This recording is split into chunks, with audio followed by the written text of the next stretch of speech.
နေ့ကတော့ကျွန်တော်Kubernetes ရဲ့ normal policy အကြောင်းလေးကိုနည်းနည်းပြောပြမှာဖြစ်ပါတယ်။စလိုက်အောင်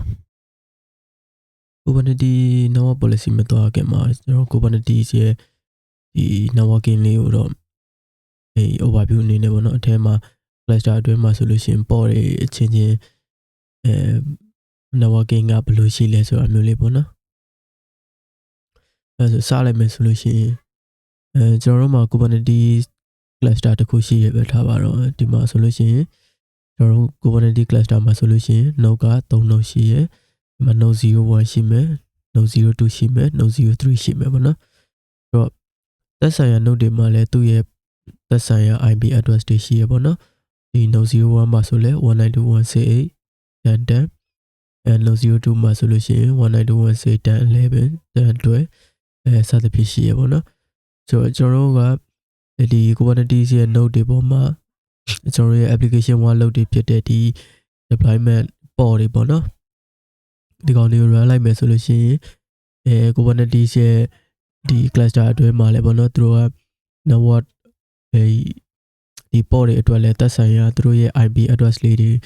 assign လုပ်ပေးတယ်ပေါ့နော်ဆိုတော့ဒီမှာဆိုလို့ရှိရင်ကျွန်တော် example ပြထားတာတော့ဒီကျွန်တော် Kubernetes cluster က node 3 node ရှိတယ်အဲ့ဒီ node 3 node ထဲမှာဒီ application port လေးတွေတင်လိုက်တယ်ပေါ့နော်ဒါ sample port လေးတင်လိုက်တယ်ဆိုလို့ရှိရင်သူ port တွေမှာလည်းဒီမှာ port ရဲ့ IP address လေးတွေရှိရပေါ့နော်ဒီ 1040 20 10 11စသဖြင့်ဒီသက်ဆိုင်ရာ port တွေရဲ့သူတို့ရဲ့ကိုယ်ပိုင် IP address လေးရှိရပေါ့နော်ပြီးတော့နောက်တစ်ခုကဒီကျွန်တော်တို့ကပုံမှန်အားဖြင့်ဆိုလို့ရှိရင်တော့ port ကိုတန်းပြီးတော့စကားပြောတာအဲ့လိုမျိုးလှမ်းပြီးချိတ်တာမျိုးတော့မရှိဘူးပေါ့နော်ဒီ service ကိုပဲသုံးပြီးတော့ပြောတယ်ဆိုတော့ဒီ service မှာလည်းသူ့ရဲ့ IP address တွေရှိရပေါ့နော်ဆိုတော့ဒီ service တွေကတော့ဒီသူ့ရဲ့ service ရဲ့ endpoint အနေနဲ့ကတော့ဒီ port တွေရဲ့ IP တွေကိုပြန်ပြီးတော့target လုပ်ပေးတာပေါ့နော်သူ့ရဲ့သက်ဆိုင်ရာ IP address ရှိမယ်ဒီ port ကနေပြီးတော့ listen လုပ်နေတဲ့ port number ရှိမယ်ပေါ့နော်ထားပါတော့80တို့စသဖြင့်ပေါ့ဆိုတော့ဒီ port တွေလည်းဒီ service တွေရဲ့ဒီ cluster အတွင်းထဲမှာရှိရဲ့ port တွေ service တွေကအခြေချင်းမှာဘယ်လိုမျိုးရှိလဲဆိုတော့ဒီမှာဆိုလို့ရှိရင်တို့ရဲ့ဒီ cluster အတွင်းထဲမှာဆိုလို့ရှိရင်အကုန်လုံးကဒီဘယ်လိုပြောမလဲတစ်ခုနဲ့တစ်ခုအပြန်အလှန်က reachable ရှိရဗျာဆိုတော့ဒီ port ကနေပြီးတော့လည်းအခြား port တစ်ခုကိုဒီ IP address ကိုသုံးပြီးတော့communicate လုပ်လို့ရတယ်ဒီ service ရဲ့ IP address ကိုသုံးပြီးတော့လည်း communicate လုပ်လို့ရတယ်အလားတူပဲဒီအခြား port တစ်ခုကနေပြီးတော့လည်းဒီ port ကိုပြန်ပြီးတော့လာခြင်းနဲ့ဆိုလဲလာလို့ရတယ်ပေါ့နော်ပြောချင်တာဒီ cluster အတွင်းထဲမှာဆိုလို့ရှိရင်သူ့ port တွေအချင်းချင်းအပြန်အလှန်အကုန်လုံးကcommunicate လုပ်လို့ရတယ်ဗျဘာမှအဲ့လိုမျိုးဘယ်လိုပြောမလဲတခုနဲ့တခု deny လုပ်ထားတဲ့ rules တွေဘာတွေညာမရှိဘူးပေါ့နော်ဒီ cluster အတွင်းထဲမှာဆိုလို့ရှိရင်အချင်းချင်းကိုဒီအဲ့လိုမျိုးကာကွယ်ထားတာမရှိဘူးပေါ့နော်ဒီကတော့port တစ်ခုကနေပြီးတော့အခြားတစ်ခုIP address ကိုသုံးပြီးတော့လည်း communicate လုပ်လို့ရတယ်ဒါမှမဟုတ်သူ့ရဲ့သက်ဆိုင်ရာ service ရဲ့နာမည်ကိုသုံးပြီးတော့လည်းလုပ်လို့ရတယ်အခြားတစ်ခုအနေနဲ့ဒီကြားပါတော့ဒီ port ကname space တစ်ခုထဲမှာရှိရဒီ port ကလည်းအခြား name space တစ်ခုထဲမှာရှိရဆိုလို့ရှိရင်တော့သူ့ရဲ့ cluster ရဲ့ FQDN ပေါ့နော်ဒီ port ကိုခေါ်မယ်ဆိုလို့ရှိရင်အဲ့လိုမျိုးဒီ service ကိုခေါ်မယ်ဆိုလို့ရှိရင်လည်းအဲ့လိုမျိုး service name namespace.cluster.local အဲ့လိုမျိုး FQDN နဲ့ခေါ်လို့ရတယ်ပေါ့နော်ဆိုတော့ဒီအထဲမှာကအကုန်လုံးကcommunication ကလုပ်လို့ရတယ်ပေါ့နော်ဆိုတော့အဲ့လိုမျိုးလုပ်လို့ရတယ်ဆိုလို့ရှိရင်ဘာဖြစ်လဲဆိုတော့တကယ်တမ်းကျွန်တော်တို့ရဲ့ဒီ run နေတဲ့ application တွေရဲ့flow လေးပေါ့နော် example လေးတစ်ချက်ကြည့်လိုက်မယ်ဆိုလို့ရှိရင်ဒီမှာကျွန်တော်တို့ application traffic ကဒီမှာ example အနေနဲ့ဆိုလို့ရှိရင်တော့ဒါ 3D ရပဲထားလိုက်ဗျာဆိုတော့ web တရားရှိမယ်ဒီကတော့ application တရားပေါ့နော် API နေထားမယ်ပြီးဒီကတော့ data layer ပဲထားလိုက်ဒါကတော့ database ထားမယ်ပေါ့နော်ဆိုတော့ကျွန်တော်ဒီ application မှာဆိုလို့ရှိရင်ဒါပါဒီ port 3 ခုလုံးကဒီ Kubernetes ပေါ်မှာပဲ run ထားမယ်ပေါ့နော်ဆိုတော့ web application က API ဆိုတဲ့ကောင်ကိုသွားပြီးတော့ခေါ်ဖို့လိုတယ်ပေါ့နော်ဆိုတော့ဒါပါတော့ API ပေါ့ကပေါ့3000 listen နေတယ်ဆိုလို့ရှိရင်အဲ့ဒီပေါ့3000ကိုသွားပြီးတော့ခေါ်ဖို့လိုမယ်ပေါ့နော်ပြီးတော့ဒီ API ပေါ့ကနေပြီးတော့မှလည်းသူနောက်က data တွေအတွက် database ဆိုတဲ့ပေါ့ကိုသွားပြီးတော့ခေါ်ဖို့လိုမယ် database ကဒါပါတော့ MySQL ဆိုလို့ရှိရင်MySQL ရဲ့ပေါ့ပေါ့နော်3306ကိုသွားပြီးတော့ခေါ်ဖို့လိုမယ်ပေါ့ဆိုတော့တကယ်တမ်းဒီ application မှာဆိုလို့ရှိရင်လိုအပ်တာကဒီ web application ကနေ API application ကိုလိုမယ်ဒီ API application ကနေဆိုလို့ရှိရင်လည်း database ကိုလိုမယ်တကယ်တမ်းဒီdefault အနေနဲ့ဆိုလို့ရှိရင်ကျွန်တော်တို့ကဒီ web application ကနေလည်း database ကိုသွားလို့ရမယ် database ကနေလည်း web ကိုသွားလို့ရမယ်ဒီ API ကိုလည်းသွားလို့ရမယ်အကုန်လုံးကသွားလို့ရနိုင်မယ်တကယ်တမ်းကျွန်တော်တို့လိုအပ်တဲ့ requirement က web application ကနေပြီးတော့ API application ကိုပဲလိုမယ် API ကနေပြီးတော့လေ database ကိုပဲလိုမယ်ဆိုတော့ဒီကြားထဲက connection တစ်ချောင်းကမလိုဘူးဒါပေမဲ့ Kubernetes ရဲ့ default မှာဆိုလို့ရှိရင်တော့ဒီချောင်းကလည်းရနေတယ်ပေါ့နော်ဆိုတော့ကျွန်တော်တို့ကဒီဟာတကယ်မလိုဘူးပြီးတော့ဒီကျွန်တော်တို့ web application ကိုခေါ်မယ်ဆိုလို့ရှိရင်လည်းကျွန်တော်တို့ရဲ့ user တွေဒီ client ရဲ့ဘယ်လိုပြောမလဲကျွန်တော်တို့ဟာသုံးမဲ့ end user တွေပေါ့နော်ဆိုတော့သူတို့ကလည်းဒီ port ရဲ့80ကိုလာပြီးတော့ခေါ်ဖို့လိုမယ်ပေါ့နော်ဒါပေမဲ့တခုရှိရတော့ဒါကတော့ example အလေးလေးပြပါဘောနော်တကယ်တမ်းဆိုလို့ရှိရင်တော့ဒီအရှိမှာတော့ load balancer တွေပါတယ်အဲ့လိုမျိုးထပ်ပြီးတော့ခံလာမျိုးတော့ရှိရပါတော့ဒီဘယ်လိုလဲ client ကနေပြီးတော့ဒီ port IP အတွက်ကြီးကိုလာပါတယ်ဗျာအဲ့လိုမျိုးပုံစံမျိုးကြီးတော့မဟုတ်ဘူးเนาะဒါကတော့ကျွန်တော်ဒီမို့အနေနဲ့ပုံလေးတစ်ချက်ဆွဲပြပါနော်အဲ့ဆိုလို့ရှိရင်ဘာလို့ Kubernetes ရဲ့ network policy ကလိုလာတာလဲဆိုလို့ရှိရင်ကျွန်တော်ခုနပြောသလိုမျိုးပဲဒီ Kubernetes ရဲ့ default မှာဆိုလို့ရှိရင်ဒီအထဲမှာရှိတဲ့ namespace ဒါပါ namespace ထဲမှာရှိတဲ့ပဲအခြား namespace တွေကပဲဖြစ်ဖြစ် namespace အတူတူတွေကပဲဖြစ်ဖြစ် port တွေ service တွေအကုန်လုံးကအပြန်အလှန်နေပေါ့နော် communicate လုပ်လို့ရတယ်ဆိုတော့ဘာဖြစ်လဲဆိုတော့ပုံမှန်ကြည့်ရင်တော့ဘာမှမဖြစ်ဘူးလို့တော့ထင်ရပေမဲ့လည်းတကယ်တမ်းသက်ဆိုင်ရာလိုအပ်တဲ့လောက်ပဲကျွန်တော်တို့ဘက်ကဖွင့်ပေးထားတာတော့secure ဖြစ်တယ်ပေါ့နော်တကယ်တော့ဒါပါတော့ဒီ port တစ်ခုကမလိုလားအပ်ပဲအခြေအနေတစ်ခုခုကြောင့်security တစ်ခုခုဖြစ်သွားတယ်ဆိုရင်တော့မှကျွန်တော်တို့ allow လုပ်ပေးမထားလို့ရှိရင်အခြားဘယ်လိုပြောမလဲကျွန်တော်တို့စီမှာအရေးကြီးနေတဲ့ port တွေပဲဖြစ်ဖြစ်အဲ့လိုမျိုးသူ့ပိုင်သူလုံခြုံနေတဲ့ port တွေပဲဖြစ်ဖြစ်သွားပြီးထီလို့မရဘူးပေါ့နော်အဲ့လိုမျိုးအတွက်ကြောင့်မလို့ network policy ကတော့လိုအပ်လာပေါ့ဘာဖြစ်လဲဆိုတော့ Kubernetes ရဲ့ default မှာဆိုလို့ရှိရင်အဲ့ဟာတွေကအကုန်လုံးကဒီ default အနေနဲ့ communicate လုပ်လို့ရတယ်ဆိုခုနပြောသလိုမျိုးပဲအဲ့လိုမျိုးပွင့်သွားတယ်ဆိုလို့ရှိရင်ဒီအဲ့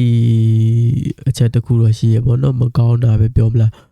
အဲ့အတွက်ကြောင့်မလို့ကျွန်တော် network policy က define လုပ်ပေးရတယ်ဆိုတော့ network policy မှာဆိုလို့ရှိရင်ကျွန်တော်တို့ဒီ define လုပ်တယ်ဆိုလို့ရှိရင်allow လုပ်ပေးမယ် block လုပ်ပေးမယ်ပေါ့နော်ဆိုတော့ဒီလိုအပ်တဲ့ port တွေလိုအပ်တဲ့ port number တွေလိုအပ်တဲ့namespace တွေဟာတွေကိုတော့ allow လုပ်ပေးမယ်မလိုအပ်တဲ့ဟာတွေကတော့ default တစ်လိုက်အနေနဲ့ဆိုပြီးတော့ကျွန်တော် default တစ်လိုက် or အဲ့လိုမျိုး rules တစ်ခုလုပ်ပေးလို့ရတယ်ပေါ့နော်ဆိုတော့ Kubernetes ရဲ့ network policy ကဆိုလို့ရှိရင်ကျွန်တော်တို့ဒီဟာသတ်မှတ်ပေးလို့ရတယ်နောက်တစ်ခုကတော့ Kubernetes ရဲ့ network policy သုံးမယ်ဆိုလို့ရှိရင် network policy support လုပ်ပေးတဲ့ plugin တွေတော့ကျွန်တော် install လုပ်ဖို့လိုရပေါ့နော်အများစုကတော့ဒီ Calico သုံးတာများတယ်ပေါ့နော်ကျွန်တော်လည်းဒီဟာပဲသုံးတာများတယ်ဆိုတော့ဒီ Calico ရဲ့အလုံးလုံးပုံတော့ကျွန်တော်ဒီထဲမှာပြောပြဖို့တော့မပါဘူးပေါ့နော်အခုက Kubernetes ရဲ့ network policy ကိုပဲအဓိကပြောပြတာဆို Kubernetes network policy နဲ့ပတ်သက်တဲ့ဟာတွေပဲဒီမှာတော့ဖြစ်မှာပေါ့ဆိုအဲ့ဆိုရင်ကျွန်တော်တို့ဒီမှာ Kubernetes network policy မှာဆိုလို့ရှိရင်သူ့ရဲ့ဒီ rules ကပေါ့နော်နှစ်ခုရှိရပေါ့ဒီ egress ရှိမယ် egress ရှိမယ်ပေါ့နော် egress ကကြတော့ကျွန်တော်ရဲ့ port တွေကိုဝင်လာတဲ့ incoming traffic တွေကို allow လုပ်ပေး type ပေါ့နော်နောက်တစ်ခုကတော့ egress ပေါ့ egress ကတော့ကျွန်တော်တို့ port ထဲကနေပြီးတော့အပြင်အခြား port တစ်ခုခုကိုလည်းဖြစ်မယ်အပြင် external တစ်ခုခုကိုလည်းဖြစ်မှာပေါ့နော်အဲ့ဒီကိုသွားတဲ့ traffic ပေါ့ outgoing traffic ပေါ့နော်အဲ့ဒီ ဟိုသူ egress မှာsorry egress မှာဖြစ်တယ်ဒီ network policy မှာဆိုလို့ရှိရင် type ကအဲ့မျိုးနှစ်ခုရှိရပါတော့ကျွန်တော်အဲ့နှစ်ခုသတ်မှတ်ပေးလို့ရတယ်ကျွန်တော်ခုနexam ဒီ web application လေးကိုတစ်ချက်ပြန်သွားကြည့်မယ်ဆိုလို့ရှိရင်ဒီ web application ကဒါပါကျွန်တော် user တွေကဒီ web ကိုလာပြီးတော့ဟိုခေါ်မယ်ခေါ်တဲ့အချိန်ကြလို့ရှိရင်ဒီကနေပြီးတော့ API server ကိုလှမ်းခေါ်မယ် API ကနေမှ database ကိုလှမ်းခေါ်မယ်ဒီကနေပြီးတော့ဒီကိုသွားဖို့မလိုဘူးအဲဆိုရင်တကယ်လည်းကျွန်တော်တို့လိုတဲ့ဟာကဒီမှာဆိုလို့ရှိရင် application 3ခုရှိတယ် web application ပေါ်ရှိမယ် API application ပေါ်ရှိမယ် database ရဲ့ application ပေါ်ရှိမယ်ပေါ့နော်ဆိုတော့တကယ်တမ်းလိုအပ်တာကကျတော့ဒီ web application အတွက်ဆိုလို့ရှိရင် egress က incoming traffic က80အတွက်လိုမယ် egress ကသူစီကထွက်သွားတာက3000ပေါ့နော် API ရဲ့တော့ API ရဲ့ပေါ်3000လိုမယ်ပေါ့နော်အဲဆိုလို့ရှိရင်ဒီ API ပေါ်မှာဆိုလို့ရှိရင်ဒီသူစီကိုဒီ web application ဝင်လာတဲ့ incoming traffic ကပေါ်3000လိုမယ် outgoing traffic က3206ပေါ့နော် database ကိုသွားမယ် egress type နဲ့တခု allow လုပ်ပေးရမယ်ပေါ့နော်နောက်တစ်ခုက database ပေါ်အတွက်ဆိုလို့ရှိရင်တော့သူကဒီ API ကနေပြီးတော့လာတဲ့ traffic တခုပဲ incoming traffic လို့မယ်အဲဒါ3206ကိုတော့ database ရဲ့ပေါ်မှာတော့ policy မှာတော့ allow လုပ်ပေးရမယ်ပေါ့နော်အဲဒါဆိုလို့ရှိရင်သူ့မှာဆိုလို့ရှိရင်ဒီမှာသူ့ရဲ့အဓိက key component ဆိုလို့ရှိရင်သူ့မှာ network policy define လုပ်မယ်ဆိုလို့ရှိရင်ကျွန်တော်တို့ဒီ port selector ကိုသုံးလို့ရမယ်ပြီးရင် namespace selector ရှိမယ်ပေါ့နော် port selector ကတော့အဲ့ဒီ port ရဲ့သက်ဆိုင်ရာ label ကိုပြန်ပြီးတော့ select လုပ်ပေးရပါတော့ဒီ network policy မှာလည်းnetwork policy မှာဆိုလို့ရှိရင်လည်းကျွန်တော်တို့ဒီ service တို့ဘာလို့လိုမျိုးပဲဒီ port ရဲ့ label ကိုပြန်ပြီး select လုပ်ပေးရတော့ label selector ပုံစံမျိုးနဲ့ပဲသူအလုပ်လုပ်တယ်ဆိုတော့ကျွန်တော်တို့ port တွေမှာသက်ဆိုင်ရာ label တွေရှိရဲဒါပါတော့ application backend application front end အဲ့လိုမျိုးပေါ့နော်ဒါအလွယ်အနေနဲ့ပြောတာပေါ့တကယ်တမ်းဆိုလို့ရှိရင်တော့ဟိုကျွန်တော်တို့ port တိုင်းမှာတော့ label တွေကတော့ဟိုကိုယ့်ရဲ့ environment align ဟိုသတ်မှတ်ထားတဲ့ label တွေရောရှိရပေါ့နော်အဲ့ပေါ်မူတည်ပြီးတော့ဒီ network policy မှာတော့ select လုပ်ပေးရမယ်ပေါ့ဒီ select လုပ်ပေးရဆိုလို့ရှိရင်အဲ့ဒီ select လုပ်ပေးတဲ့ပေါ်ကို allow လုပ်ပြတနိုင်allow လုပ်ပေးမယ်လို့အဲ့လိုမျိုး rule သတ်မှတ်လို့ရရပေါ့နော်နောက်တစ်ခုက namespace selector namespace selector ကလည်းအတူတူပဲပေါ့နော်ဒီ port selector လိုမျိုးပဲဘယ်လိုမျိုးလဲဆိုတော့ဒီ port selector ဆိုလို့ရှိရင်လည်း port ရဲ့ label ကို select လုပ်ပြီးတော့ဟိုသူက allow လုပ်ပေးရပေါ့နော် namespace selector ဆိုလို့ရှိရင်လည်းအဲ့ဒီ namespace ရဲ့ label ကို select လုပ်ပြီးတော့ပေါ့နော်အဲ့ဒီ namespace ထဲမှာရှိရ port တွေအကုန်လုံးကတော့ဒီ port ကိုလာလို့ရပါမယ်ဆိုပြီးတော့သူကတော့ဟိုဘယ်လိုပြောမလဲ allow လုပ်ပေးရပေါ့နော်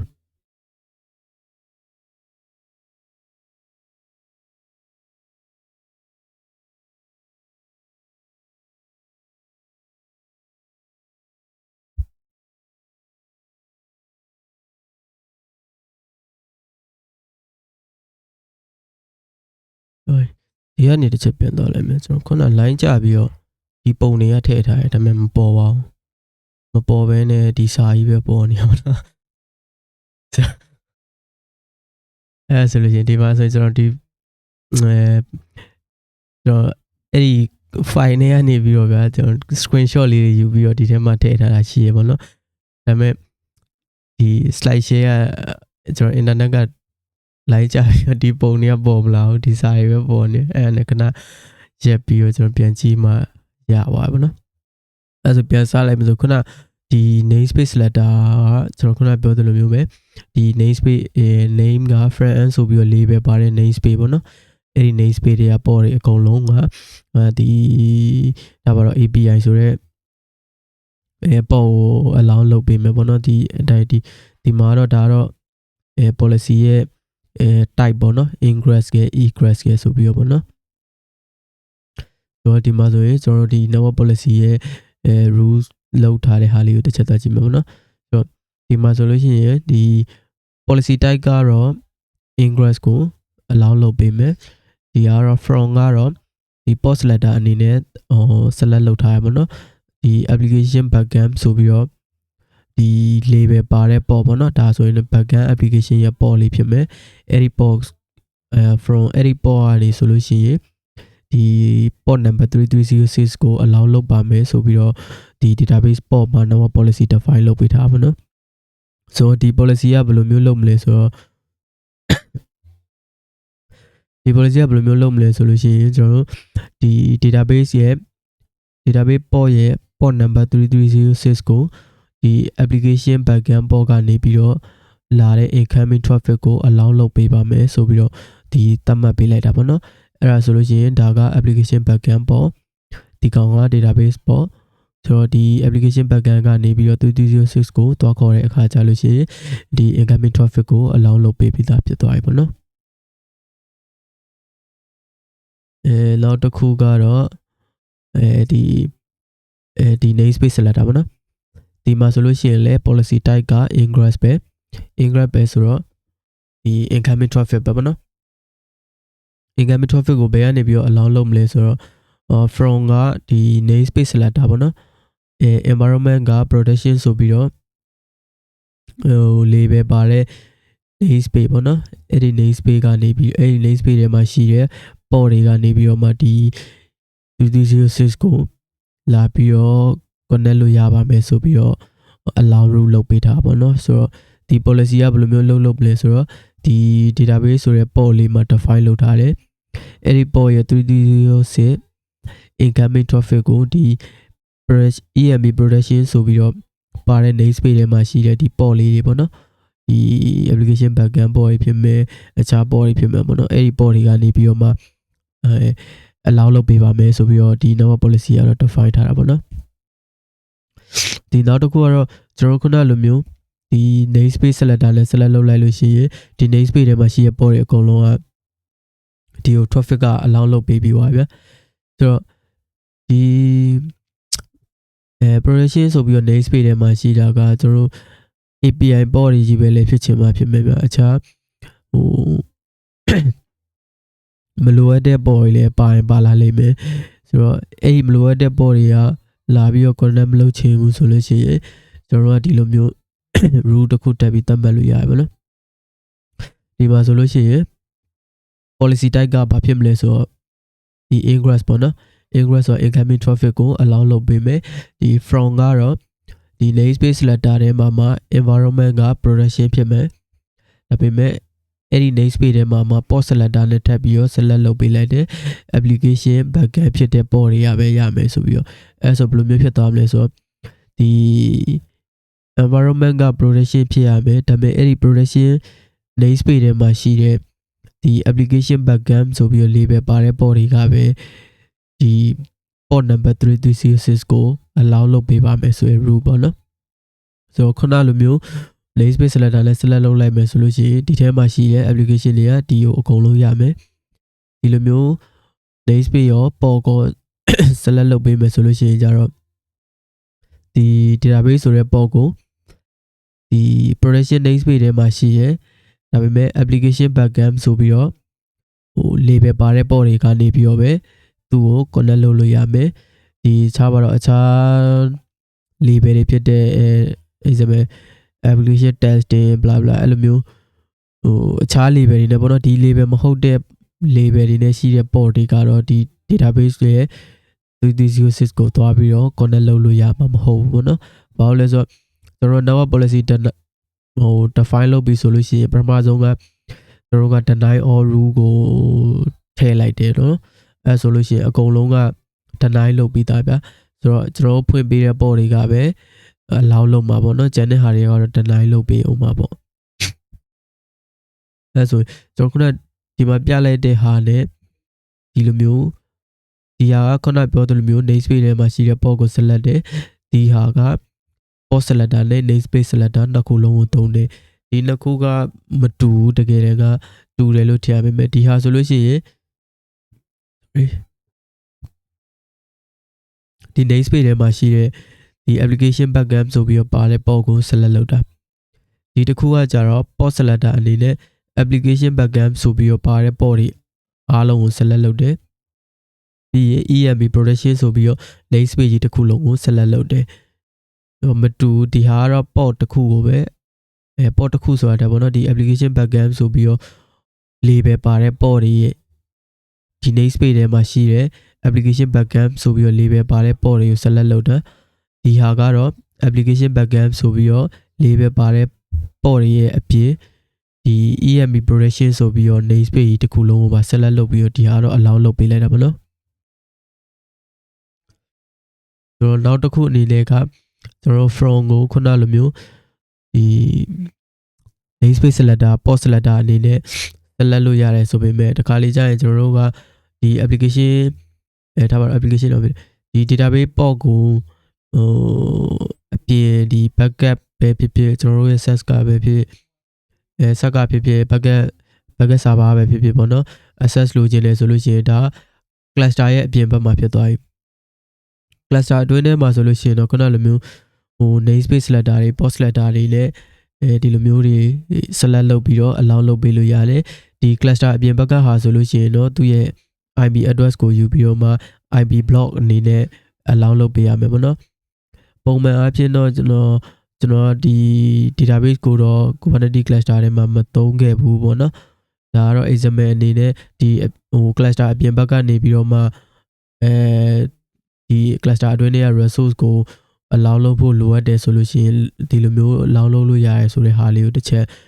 ထည့်ပေးထားပါတော့တကယ်ဆိုလို့ရှိရင်ဒီ database port run တယ်ဆိုလို့ရှိရင်ဒီက cluster အတွင်းထဲမှာပဲရှိရဆိုတော့ကျွန်တော်အပြင်ကနေပြီးတော့မှ access ရခြင်းလေဆိုလို့ရှိရင်တော့ဒီကောင်ကိုဒီ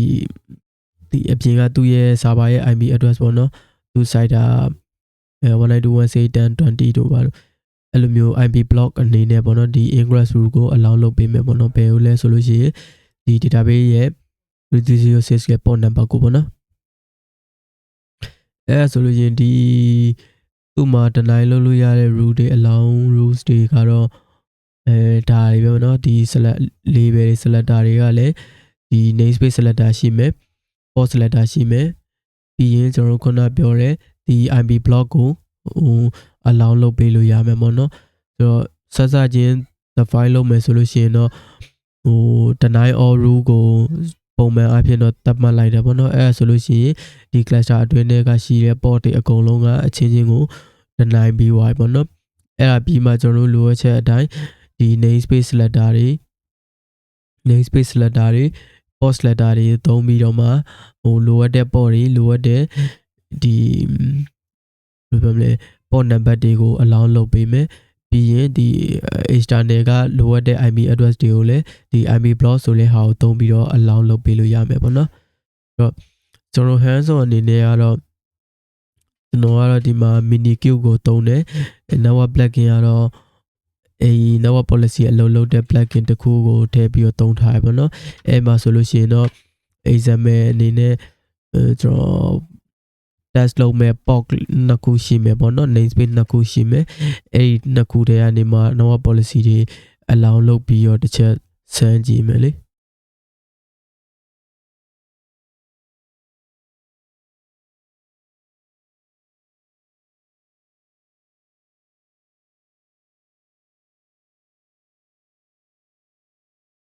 Hello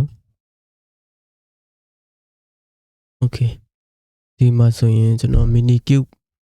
cluster လေးတစ်ခုလုပ်လိုက်တယ်ပေါ့နော်အဲ့ဒါဆိုလို့ရှိရင်ဒီမှာ QCDN get port Q system နဲ့မှာကြည့်လိုက်မယ်ဆိုရင်ဒီ Calico ရဲ့ network plugin နဲ့ပတ်သက်တဲ့ဒီ port လေးတွေ run နေမယ်ပေါ့နော်အဲ့ဆိုလို့ရှိရင်ကျွန်တော်တို့ဒီ network policy ကဒီ cluster ထဲမှာအလုပ်လုပ်ပြီပေါ့နော်ဆိုတော့ဒီမှာဆိုရင်ကျွန်တော်ဒီ command လေးနဲ့ပဲဒီ mini queue start ဒါကတော့ profile mini queue ရဲ့ profile name ပေါ့နော်ဒီအခြားcluster ဆန်းနေတဲ့ cluster လေးလည်းရှိတော့ဒီကြဖြစ်အောင်ဆိုပြီးတော့နာမည်ပေးလိုက်တယ်ပေါ့နော်ဒီ network plugin ကတော့ CNI အနေနဲ့က Calico ဆိုပြီးတော့ဒီဟာလေးသုံးပေးလိုက်တယ်ပေါ့နော်ဒီ cluster run တဲ့အချိန်မှာတော့ဒီ command run ပြီးရင်တော့ဒီ queue system namespace ထဲမှာရှိတဲ့ဒီ port လေးတွေကိုတစ်ချက်ပြန်ကြည့်ပေးပေါ့နော်ဒီဟာလေးတွေ running ready ဖြစ်ဖို့တော့ခဏဆောင်ပေးရပါပေါ့နော်အဲ့လေး ready ဖြစ်သွားပြီဆိုလို့ရှိရင် နော်ဒီမှာဆမ်းမှာကဒီ namespace နှစ်ခုလိုတယ်ပေါ့နော်အဲဆို namespace အခုလောဆယ်မှာ QCDN get namespace နဲ့ကြည့်လိုက်ရင်သူ default ပါတဲ့namespace တွေပဲပါမယ်ပေါ့နော်အဲဆိုလို့ရှိရင်ဒီ sam namespace နှစ်ခုပထမ create လုပ်လိုက်မယ်ပေါ့နော် namespace test ရယ် namespace test 1ရယ်ပေါ့နော်အဲဆိုရင် QCDN get namespace နဲ့ကြည့်လိုက်ရင် test ရယ် net test 1ရယ်ဆိုပြီးနှစ်ခုရှိမှာပေါ့နော်ဒီ now policy define မယ်ဆိုလို့ရှိရင်ပထမဆုံးဒီ label တွေ selector တွေလိုတယ်ပေါ့နော်အဲဆိုတော့ဒီ namespace ရဲ့ label တွေကိုတစ်ချက်ကြည့်လိုက်မယ် get namespace တက် show label အဲဆိုလို့ရှိရင်ဒီမှာသူဒီ net test ရဲ့ label ကတော့ kubernetes.io metadata.name က net test ဆိုပြီးရှိမယ် net test 1ဆိုလဲ net test 1ဆိုပြီးတော့ label ရှိမယ်ပေါ့နော်ဒါကသူ့ရဲ့ namespace တွေရဲ့ label တွေပေါ့နော်ကျွန်တော် namespace selector ကိုသုံးလို့ရှိရင်သူ့ရဲ့ဒီ label တွေကိုပြန်ပြီးတော့ select လုပ်ပေးရမှာပေါ့နော်ကျွန်တော် policy file နဲ့မှာတော့ namespace ကနှစ်ခုက create လုပ်ပြီးသွားပြီလုပ်ပြီးသွားပြီဆိုလို့ရှိရင်ကျွန်တော်တို့ဆမ်းမယ်ဒီ port လေးနှစ်ခုကို create လုပ်လိုက်မယ်ပေါ့နော်သူ့ရဲ့ဒီမှာဆိုလို့ရှိရင် port A ရှိမယ် port A ကဒီ net test ဆိုပြီးတော့ namespace တစ်ခုထဲမှာရှိရင်သူရဲ့ image ကတော့ BusyBox ကိုသုံးထားတယ်ဒါကတော့ဆမ်းဖို့အတွက် BusyBox image လေးတစ်ခုကိုကျွန်တော်တို့ namespace ထဲမှာဒီnamespace ထဲမှာ create လုပ်လိုက်တဲ့ command ပဲပေါ့နော်ဘာမှထွေထူးထူးတော့မပါဘူးဒီတိုင်း QCDN run လေးနဲ့ပဲ port အနေနဲ့ပဲ create လုပ်ပေးလိုက်တာနောက်တစ်ခုကဆမ်းမယ်ဆိုလို့ရှိရင် port နှစ်ခုလိုတယ်ဆိုတော့ port B ဆိုပြီးတော့ BusyBox image နဲ့ပဲနောက်ထပ် port တစ်ခုထပ်ပြီး run ပေးလိုက်တယ်ပေါ့နော်အဲဆိုရင်ကျွန်တော်ဒီမှာ dash and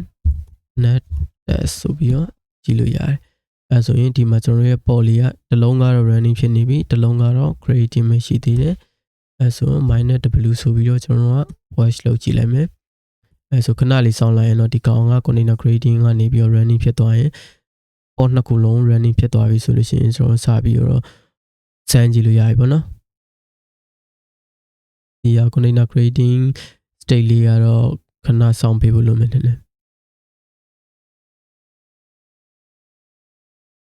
ဒီဟာလေးကိုစောင့်ရင်းနဲ့ပဲကျွန်တော်နောက်တစ်ခုအနေနဲ့တပြက်လက်တဲ့ဒီ QCDN export ဆိုတဲ့ command ကဘာလုပ်လဲဆိုတော့ဒီ port တွေရဲ့ဒီ port တွေကိုပေါ့နော် service အနေနဲ့ export လုပ်ပေးရပေါ့ဒီ command ကဒီမှာကမထည့်လဲရတော့ရတယ်တကယ်တမ်းကဒီကျွန်တော်တို့ကဒီ port ရဲ့ IP address ကိုပဲသုံးပြီးတော့ဘယ်လိုလဲ IP address ကိုပဲသုံးပြီးတော့communicate လုပ်မှာဆိုတော့လေဒီကောင်ကတော့အခုလောဆယ်မှာမသုံးလဲရရပေါ့နော်တကယ်တမ်းကျွန်တော်တို့ application ကျွန်တော်တကယ်သုံးတဲ့ cluster တွေမှာဆိုလို့ရှိရင်တော့ဒီ export အနေနဲ့တော့မထုတ်ဘူးเนาะ service file တွေပါရေးပြီးတော့မှတော့ဒီ service တွေကတော့လိုတယ်ပေါ့နော်အဓိကဒီ service ရှိမှပဲဒီ service ကနေတဆင့်ကျွန်တော်တို့ body စီကိုသွားဖို့တွေပါရှိရဆိုလေဒီဟာကကြာနေတယ်က borders ရပြီဒီမှာ running ဖြစ်သွားပြီဆိုလို့ရှိရင်ကျွန်တော်ခုနလိုမျိုးပဲ namespace တွေကမှတက် show label နဲ့ကြည့်လိုက်မယ်ဒါဆိုရင်သူ့ရဲ့ label တွေကဒီ port A ဆိုလို့ရှိရင် run port A ဆိုပြီးတော့ label ရှိမယ် port B ဆိုလို့ရှိရင် run port B ဆိုပြီးတော့ label ရှိမယ်ဘာလို့လဲဆိုတော့ကျွန်တော်တို့ကဒီ label တွေကိုပြန်ပြီး select လုပ်ပြီးတော့allow လုပ်ပေးရမှာဆိုတော့လေဒီရောနောက်တစ်ခုအနေနဲ့ကကျွန်တော်တို့ port တွေရဲ့ IP address လေးတွေကိုတစ်ချက်ကြည့်လိုက်မယ်မနော် -oy ဆိုပြီးတော့အဲဆိုလို့ရှိရင်ဒီမှာဆိုလို့ရှိရင် port A ရဲ့ IP address ကဒီဟာ port B ရဲ့ IP address ကလည်းဒီဟာရှိမယ်ပုံမှန်ဆိုလို့ရှိရင် default အနေနဲ့ဆိုလို့ရှိရင်ဒီကောင်လေးကအချင်းချင်းပြန်ပြီးတော့ခေါ်လို့ရမယ်ပေါ့နော်တနိုင်နေပါကျွန်တော်ဘာမှမလုပ်ထားသေးဘူးဆိုတော့အဲဆိုရင်ဒီ default အနေနဲ့ဆိုလို့ရှိရင်ဒီဟာတစ်ချက်ကြည့်လိုက်မယ်ဒီကောင်ကဘယ်ကနေလဲဆိုတော့ QCDN EHEC ဒီ test namespace တွေက port A တွေကနေဆိုတော့ဒီ port A ကနေပြီးတော့ port B ရဲ့ IP address လေးကိုခေါ်ကြည့်မယ်အဲ့လိုမျိုး ခေါ်ကြည့်လိုက်မယ်ဆိုလို့ရှိရင်ဒီမှာ welcome to engine ဆိုပြီးတော့ဒီ engine ရဲ့ default page လေးတစ်ခုကြာလာမယ်ပေါ့နော်အဲ့တော့ပေါ့ A ကပဲလားဆိုတော့မဟုတ်ဘူးကျွန်တော်တို့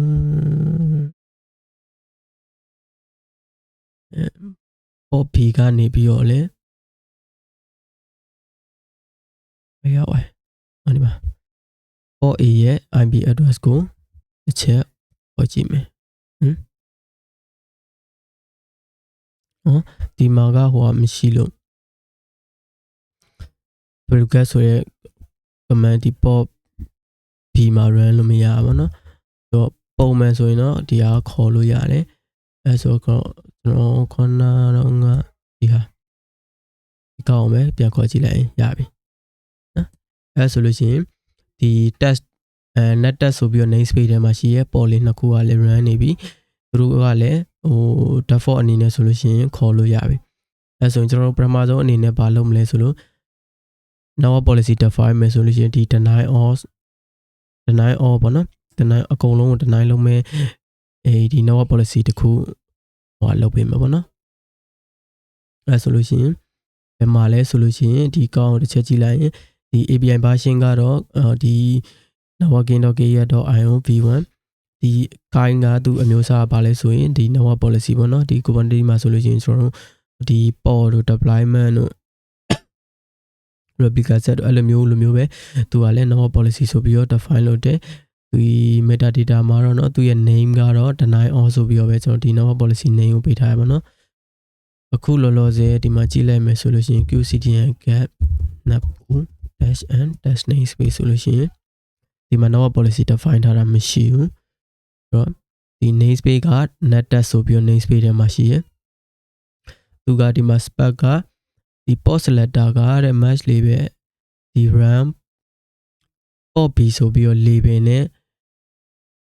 ညီတဲ့ port ကိုသူက select လုပ်လိုက်တာအဲ့ဒါဘာလဲဆိုတော့ဒီ port မှာဒီ network policy ကတွားပြီးတော့ file လုပ်ပါမယ်ဆိုတဲ့ဟာမျိုးပေါ့နော်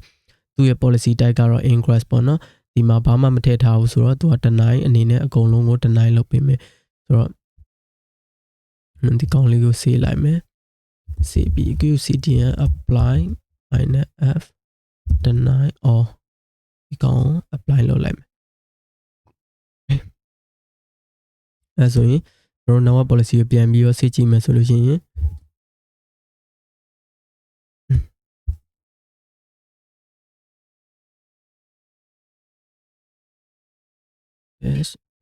လေးပဲ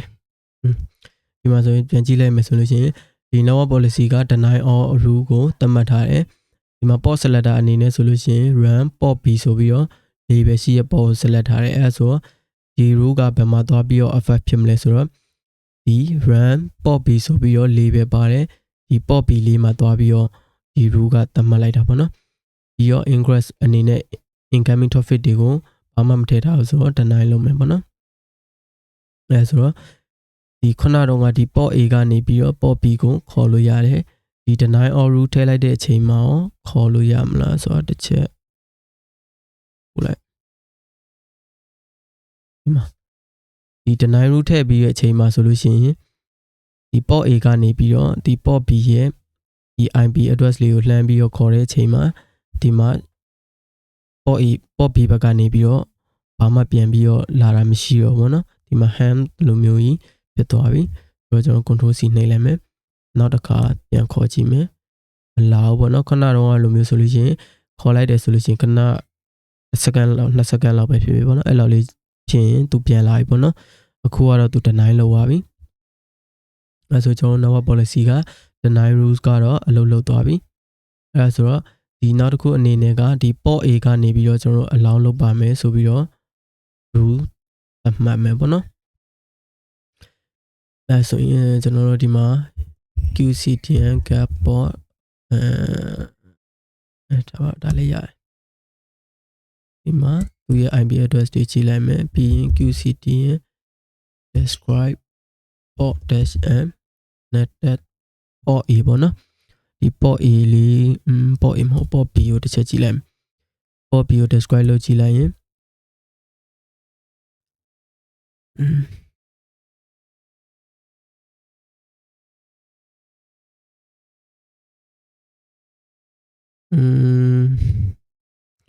ဒီကောင်က run နေပါနော် ready ပဲဒါပေမဲ့ဟိုကျွန်တော်ပုံမှန်အားဖြင့်ဆိုရင်တော့ပေါ်တွေပါတော့အဲ့လိုမျိုးသတ်မှတ်ထားတာမျိုးတော့မရှိဘူးเนาะသူရဲ့ IP ရှိမယ်ကျွန်တော် port number ရှိမလားဆိုပြီးတော့တစ်ချက်ကြည့်လိုက်တာပေါ့နော်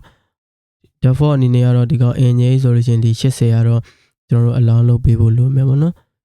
ကျွန်တော်ပဲမျက်စိမှောင်နေတာတော့မသိဘူးเนาะဒီမှာတော့မတွေ့ဘူးဒါပါအရင်တော့မဖြစ်ဘူးအဲဆိုဒီမှာခဏလိုမျိုးပဲ guide ကတော့ no policy ရှိမယ်ဒီမှာကname က allow from port A ကနေပြီးတော့ပဲ allow လုပ်မယ်ဆိုပြီးတော့သတ်မှတ်လိုက်တယ်ပေါ့နော်အဲဆိုလို့ရှိရင်ခုနလိုမျိုးပဲဒီ port selector က port B ဆိုပြီးတော့ label ပါတဲ့ port လေးကို select လုပ်မယ်အဲဆိုရင်ဒီ rule က port B မှာသွားပြီးတော့ define လုပ်မယ် policy type က ingress incoming traffic တွေကိုတော့ policy လုပ်ပေးမယ်ပြီးရင်ဒီ ingress မှာ from က port selector label ကport A ဆိုပြီးတော့ပါတဲ့ label လေးကို port number 80ကို allow လုပ်ပေးပါမယ်ဆိုပြီးတော့ကျွန်တော်ဒီ network policy rule ကိုရေးလိုက်တယ်ပေါ့နော်ရေးပြီးသွားရင်ဒီ rule ကိုကျွန်တော်တစ်ချက် apply လုပ်ကြည့်မယ် allow ပါပါတယ် allow from port A ဒီဟာကို apply လုပ်ပြီးသွားပြီဆိုလို့ရှိရင်နှစ်ပူကိုတစ်ချက်ကြည့်လိုက်မယ်အဲ့ချိန်မှာ allow from port A ဆိုပြီးတော့ network policy တခုကျွန်တော် define လုပ်လိုက်ပြီးဘယ်ပေါ်မှာလဲဆိုလို့ရှိရင်ခုနပေါ်ပဲ port B ပေါ်မှာလုပ်ပေးလိုက်တယ်လုပ်ပေးလိုက်တော့သူက root ကတော့ type ကတော့ ingress ပဲ incoming traffic ကိုဒီ run port A ဆိုပြီးတော့ label ပါတယ် port ကပဲလက်ခံပါမယ်ပေါ့နော် -oy အဲဆိုရင်ကျွန်တော်ဒီမှာဒီ port A ကနေ port B ကိုလှမ်းပြီးခေါ်တဲ့အချိန်ကျရင်ခဏလိုမျိုးဘာမှပြန်မလာတာမျိုးမဖြစ်သင့်တော့ဘူးကျွန်တော်တို့ allow လုပ်ပြီးသွားပြီဆိုတော့ပြန်လာသင့်သွားပြီအဲဆိုရင် QCTN EHEC port A ကနေပြီးတော့ port B ကိုခေါ်ပြီအဲဆိုလို့ရှိရင်ကျွန်တော်တို့ allow လုပ်လိုက်ပြီးဖြစ်တဲ့အတွက်ကြောင့်မလို့ဒီ NJ ဆိုပြီးတော့ default page လေးကို port B ကနေပြီးတော့ reply ပြန်ပေးလိုက်ပြီပေါ့နော်အဲဆိုလို့ရှိရင်ကျွန်တော်တို့ရဲ့ဒီ network policy ဒီ rule လေးရတယ် allow လုပ်သွားပြီပေါ့နော်အဲဆိုကျွန်တော်ခုနစမ်းကြည့်လိုက်တာdeny or အတွက် rule တစ်ခုရှိမယ်နောက်တစ်ခုကဒီ port A ကနေ port B ကို allow လုပ်တဲ့ rule တစ်ခုရှိမယ်အဲဆိုရင်ကျွန်တော်နောက်တစ်ခုအနေနဲ့ဒီ namespace ထဲမှာပဲပါတော့ OC ဆိုပြီးတော့လုပ်လိုက်မယ်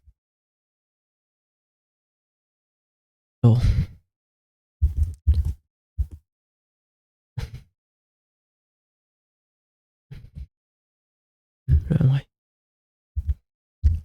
အဲဆိုရင် port C ကနေပြီးတော့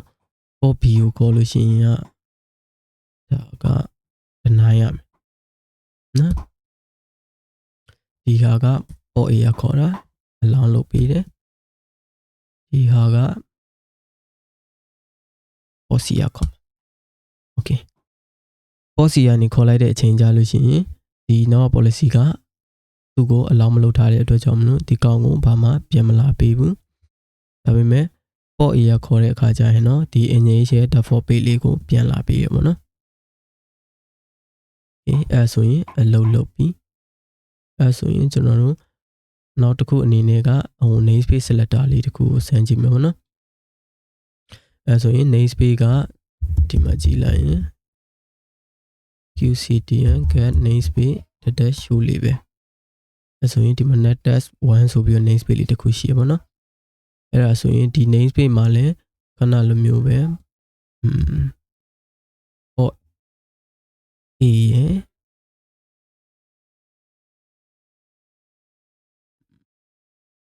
ကောင်းမယ်လုပ်လိုက်မယ်နော်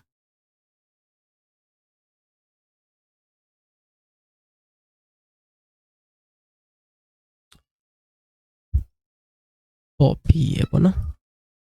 run ပေးလိုက်မယ်အဲဆိုရင် test ရဲ့1ပေါ့နော်ဒီကောင်လေးလည်း run သွားပြီဆိုလို့ရှိရင်ဒီ namespace ကနေပြီးတော့ပေါ်မယ်ဆိုလဲအခုလောလောဆယ်ရမှာတော့မဟုတ်ဘူးအဲ့တော့ကြည့်မယ်ဟုတ်နေပြီမှ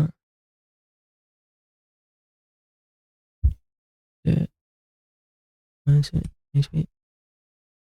ပေါ်ကြည့်လိုက်ရင်မရအောင်အဲ့ဆိုကျွန်တော်တို့ကဒီမှာက rules ကဘာမှမသတ်မှတ်ထားဘူးတော့အဲ့ချိန်မှာဆိုရင်ကျွန်တော်တို့ဘယ်လိုမျိုးသတ်မှတ်လို့ရလဲဆိုတော့allow namespace ပေါ့နော် namespace selector ကိုသုံးပြီးတော့သတ်မှတ်ပဲပေါ့နော် get namespace show လေးပဲကြည့်လိုက်မယ်အဲဆိုရင်ဒီမှာ နောက် policy ကတော့ဒီသူ့ရဲ့ name က allow from namespace ဒီသူ port selector ကတော့ဒီခုနကျွန်တော် send နဲ့ port ပြီးဆိုတော့ဒါလေးမှာပဲဒီ rule ကသတ်မှတ်မှာပါနော်အဲဆိုရင် policy type ကလည်း ingress ပဲအဲ့တော့မှနောက်ထပ်တစ်ခုကပြောင်းသွားတာကကျွန်တော်တို့ကခုန policy selector အခုက namespace selector အနေနဲ့ဒီ kubernetes.io metadata.name က nettest1 ဆိုပြီးတော့ namespace ရှိရဲ့ namespace ပေါ့နော်အဲ့ဒီ namespace ထဲမှာရှိတဲ့ port တွေပေါ့ဆိုတော့ဒီမှာ nettest1 ဒီကောင်ရဲ့လေးပဲပေါ့နော်ဒီမှာတုံးလိုက်တာ okay အဲဆိုရင်ကျွန်တော်တို့ဒီ rule ကို apply တစ်ချက်လုပ်ကြည့်မယ် long namespace အဲဆိုရင်ဘူးကိုတစ်ချက် show လိုက်မယ်အဲဆိုရင်ဒီမှာ allow from namespace ဒီ port လေးမှာပဲခုန port ပြီးမှာပဲတွားပြီးတော့ဒီ rule က affect ဖြစ်မှာပေါ့နော်ဆိုတော့ဒီ port B ကိုလာခြင်းရင်ဒီ allow namespace rule တွေကလာမယ်ဆိုလို့ရှိရင် kubernetes.io metadata.name က nettest1 ဆိုပြီးတော့ label ပါတဲ့ namespace တွေကပဲဒီကောင်ရဲ့ port 80ကိုလာလို့ရပါမယ်ဆိုပြီးတော့ဒီ rule သတ်မှတ်ပေးလိုက်တယ်အဲဆိုရင်ကျွန်တော်ခုနဒီကောင်ဒီမှာ qcdn ဒီမှာဒီ namespace nettest1 ကဒီ namespace အဲ့ဒီ namespace တွေကမှ port A ကခုနတော့ကျွန်တော်ခေါ်တော့က9ဖြစ်တယ်အခုတစ်ချက်ပြန်ခေါ်ကြည့်မယ်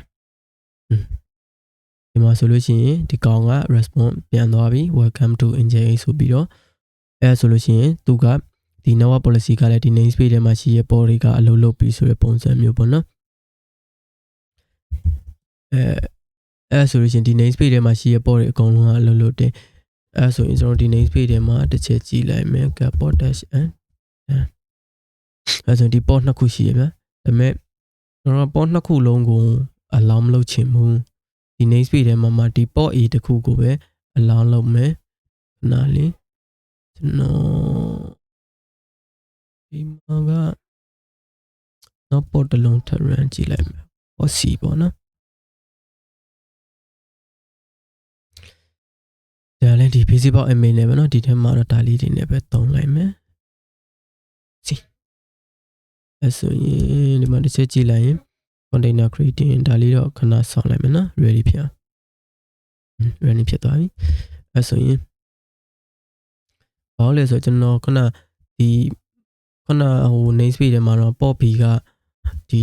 ကျွန်တော်သုံးမဲ့ command မရှိလို့ပေါ့เนาะဒီဟာလေးတစ်ခုစာထိုးပြီးတုံးလိုက်တာပေါ့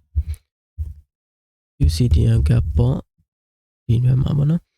အဲဆိုရင်အခုကဆိုလို့ရှိရင်ဒီ port B port C အဲဆိုရင်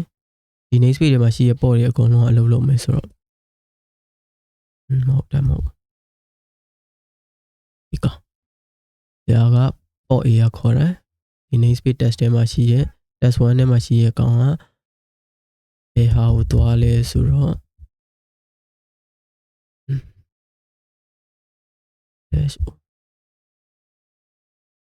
ဒီ net test ထဲမှာရှိတဲ့ port B ပေါ့နော်သူရဲ့ IP 134ဒီမှာဆိုလဲ134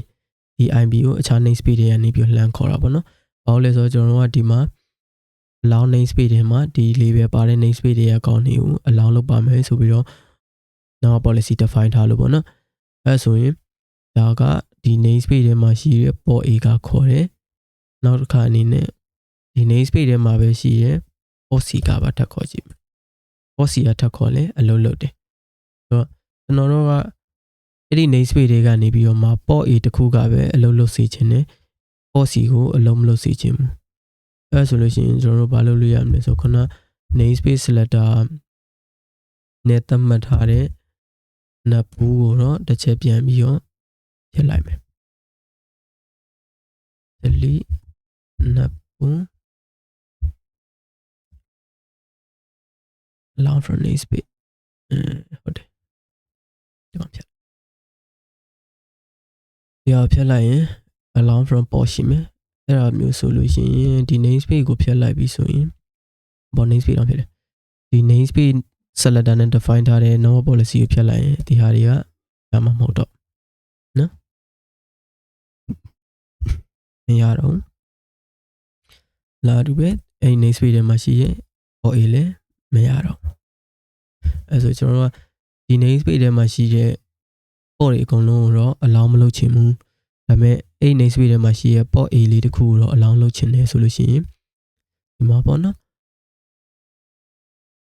ဒီ namespace ထဲမှာရှိတဲ့ထဲမှာ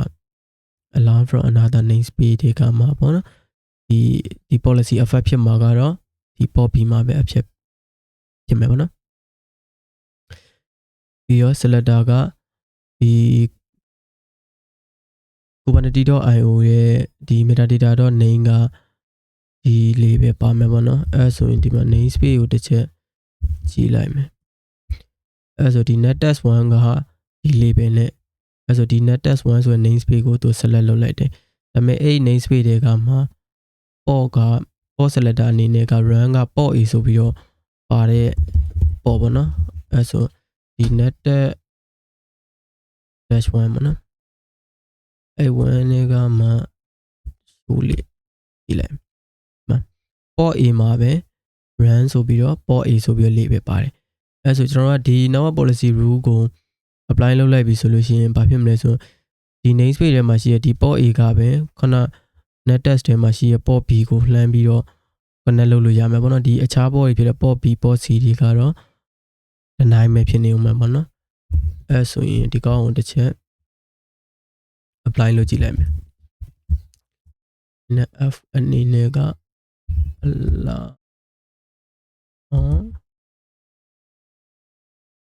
ဟုတ်တယ်ဒီအောင် apply လုပ်ပြီးရင် QCDN get nap ကိုဒီတစ်ချက်ကြည့်လိုက်ဒီဟာပြောဒီ namespace တော့ဖြစ်တယ်ဒီ network policy ကcreate လုပ်ပြီးသွားပြီပေါ့နော်အဲ့ namespace အဲ့ဒီ network policy create လုပ်ပြီးသွားပြီဆိုလို့ရှိရင်သူ့မှာသတ်မှတ်ထားတယ်ဒီ rule ကအလုပ်လုပ်မယ်ဒီ rule ကအလုပ်လုပ်မယ်ဆိုတော့ကျွန်တော်တို့ဒီမှာဆိုရင်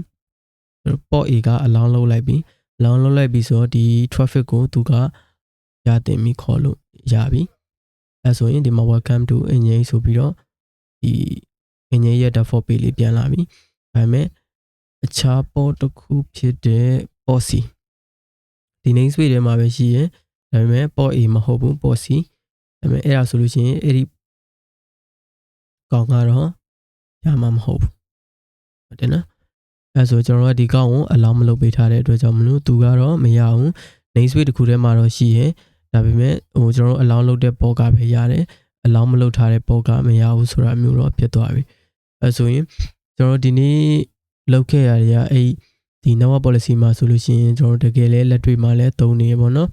အဲ့ rule တွေပေါ့နော်ဒီဟာတွေကတော့ဒီ rules တွေကတော့လိုအပ်တယ်လို့မျိုးပေါ့နော်ဒီ namespace selector တွေ port selector တွေကတော့ကိုယ့်ရဲ့လိုအပ်ချက်ပေါ်မူတည်ပြီးတော့ define လို့ရတယ်အဓိကပြချင်တာကတော့ဒီ network policy ကဘယ်လိုအလုပ်လုပ်လဲဆိုတာမျိုးပေါ့နော်ကျွန်တော်တို့လိုချင်တဲ့ resource ကိုပဲ allow လုပ်ပေးမယ်ဆိုတာမျိုးကိုတိတိကျကျ data define လို့ရရပါတော့အဲ့လိုမျိုးလုပ်ခြင်းအပြင်ဒါပါတော့ခုနကျွန်တော်ဒီ namespace ထဲမှာရှိရဒီ port C ကတစ်ခုခုဖြစ်ပြီးပေါ့နော်တစ်ခုခုဖြစ်ပြီးဆိုလို့ရှိရင်ဒီ port C ကနေပြီးတော့မှထားပါတော့ခုနကျွန်တော်တို့ရဲ့ port က production environment မှာရှိရမှာတကယ် critical ဖြစ်တဲ့ port တစ်ခုပဲထားပါတော့နော်အဲ့ဒီ port ကိုလှမ်းပြီးတော့ ချိန်လို့ရမယ်ဆိုလို့ရှိရင်တော့ဘာဖြစ်မလဲဆိုတာကတော့မသိဘူးပေါ့နော်ဒါပေမဲ့အခုတည်းကကြိုပြီးတော့ network connection မရဘူးဆိုတော့သူဘာမှဆက်လုပ်လို့မရတော့ဘူးလမ်းပိတ်သွားပြီဒီကနေပြီးတော့ဟိုဘက်ကိုသွားဖို့အတွက်လမ်းကြောင်းမရှိဘူးလမ်းကြောင်းရှိရင်အနည်းဆုံးတော့သွားကြည့်လို့တော့ရတယ်ဟိုဘက်ရောက်မှသာဘာဖြစ်မလဲဆိုတာကတော့မသိဘူးပေါ့နော်ဒါပေမဲ့အခုကလမ်းကားတွေကဒီမှာတွေကပိတ်သွားပြီဆိုတော့သူသွားစရာလမ်းမရှိတော့ဘူးပေါ့နော်အဓိကအဲ့အတွက်လဲကျွန်တော်က network policy တွေကိုတေချာ define လုပ်ပေးဖို့လိုတယ်ပေါ့နော်ပြီးရင်တော့ဒီ namespace selector သုံးတယ်ဆိုလို့ရှိရင်လည်းကျွန်တော်တို့အထဲမှာ namespace ထဲမှာရှိရပေါ်တွေတော့တေချာတော့ကြည့်ဖို့လိုတယ်ပေါ့နော်တကယ်လိုအပ်ရဲ့လားလိုအပ်တဲ့အခါကျမှသာ namespace selector အောင်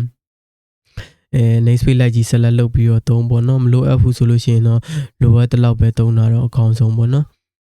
မဟုတ်ရင်တော့မလိုလားတဲ့အရာတွေလည်းဖြစ်နိုင်ခြေရှိရပေါ့နော်အဲ့ဒါတော့ပေါ်မူတည်တာပေါ့နော် depends on မှာဒါအခုကျွန်တော်ဒီမိုလုပ်ပြတာလေးကတော့ဒီလောက်ပါပဲဒီဟာကတော့ဒီ network policy ကတော့ကျွန်တော်တို့ cluster တွေမှာတော့မရှိမဖြစ်ပုံစံမျိုးနဲ့သုံးနေပေါ့နော်အခုလောလောဆယ်မှာတော့ဟုတ်ကျေးဇူးတင်ပါတယ်